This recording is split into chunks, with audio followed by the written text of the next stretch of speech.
The week was long, your feet are tired, could use a vacation. Just gather round and join with Dub, it's Monday Motivation. Monday Motivation. Hello friends, good Monday morning. Welcome to another Monday, second to last Monday in October of hashtag bdubfit. Don't forget, use the hashtag bdubfit. Leave a post in every comment of every video I have and say hashtag bdubfit, one positive thing you've done for your physical, social, mental, something for someone else, whatever. Be entered to win prizes at the end of every month. So let's start our Monday off with a quote. This week's quote is from Lucy Maud Montgomery, the author of Anne of Green Gables. And the quote is pretty simple. It is, "I am so glad that I live in a world where there are Octobers." So that was a fitting quote in the second to final Monday of October. The final Monday will be Halloween, so I'll try to do something around Halloween or the spirit of Halloween next week if I remember. But for this week, just talking about October in general, here in our part of the country, Atlanta, Georgia area, it's been pretty nice. We've had some snaps where it got really, really cold and then hot again and then really cold.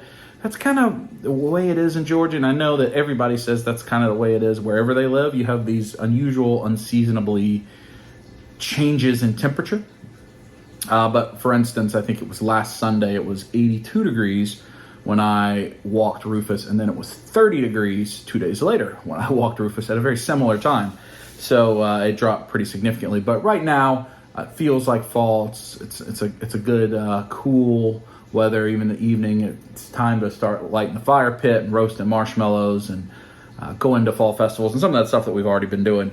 But I like this quote where it's just pretty simple, right? The author is just thankful that there are Octobers. So what does that mean? What is October? What does October signify? Fall technically ends at the end of September. October is your first full month of fall and is your last month before the bigger, at least United States kind of Orthodox Christianity types of celebrations with New Year's and Christmas and Thanksgiving. Those are very specific to our part of the world. But you have Diwali right now, today, I think, which is like a Hindu celebration. You've got various other New Year's, other celebrations across other cultures, other religions, also in this time of year. There's a lot that happens in this time of year. It's an opportunity in October to close out a chapter. We've talked a lot about that. This time of year, the fall, is where things are ending, seasons are changing, things are ending, and then things will begin anew in a few months in the spring. But you do get this kind of dead part in the late fall, the winter, especially the later winter after Christmas, where it is hard, right? It gets hard, and people talk about seasonal depressions and seasonal challenges. And I encourage you, look out for your friends that maybe don't have anyone to do anything with on these holidays, that don't get invited to parties or don't have family or have recently went through some type of loss, some type of struggle, because these times can be especially hard for them. It's easy to think that the holidays are happy for everyone, whatever the holiday may be it Christmas, be it Father's Day, whatever it may be. Everybody struggles with things and everybody approaches things in a different way. And there are plenty of people that the holidays aren't a positive time. So be on the lookout for those people. That's one challenge this week.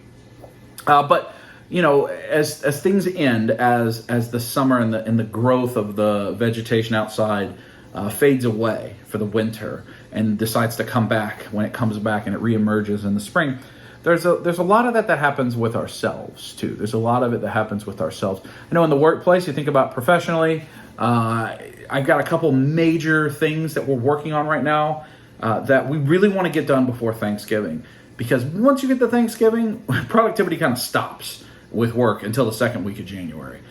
December, not a lot of people are in the office consistently. A lot of people are using time off. I know I am. I've got a lot of time off I have to use before the end of the year. I'm not sure I have a 5-day week the rest of the year. I think I have at least one day off every week for the rest of the year, because you get to a point where you've got days off that you got to take or you lose, but you can't just go take 10 days off of work, so you just keep taking a Friday here or a Monday there.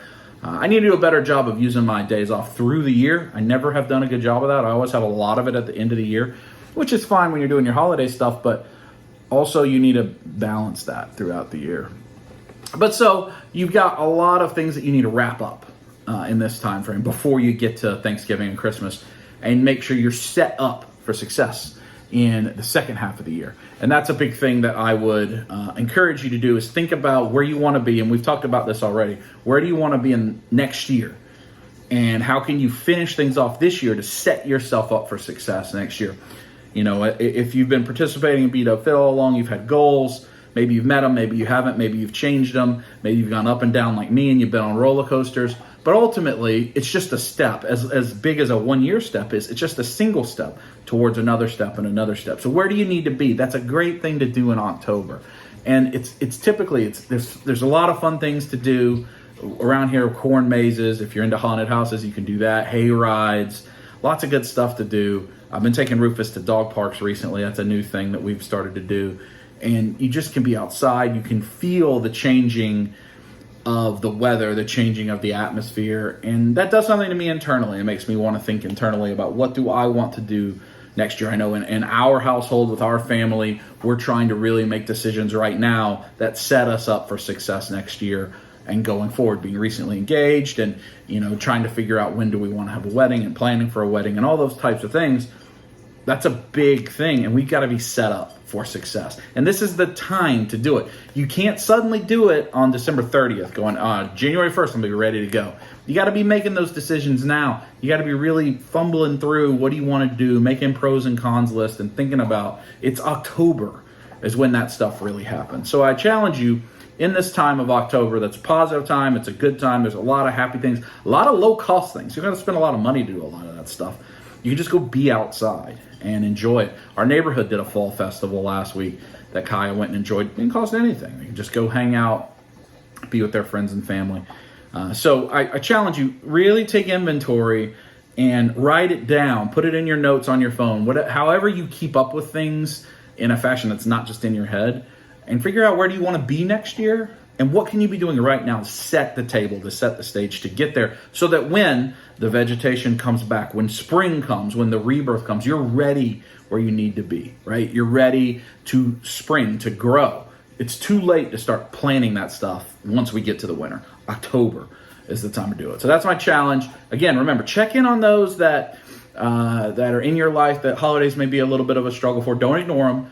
Send them a note, even, comment on their Facebook stuff, their social media, whatever. Encourage them and remind them they're not alone, and invite them to your things.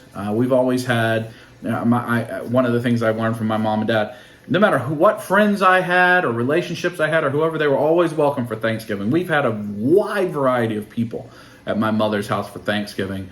And anybody was always welcome, because we don't want people to be alone on holidays like that. So look out for the people in your life that are like that. Take inventory, make October a successful time. We've got about, a week left as you're watching this, and set the stage for what's to come. I'll talk to you next week.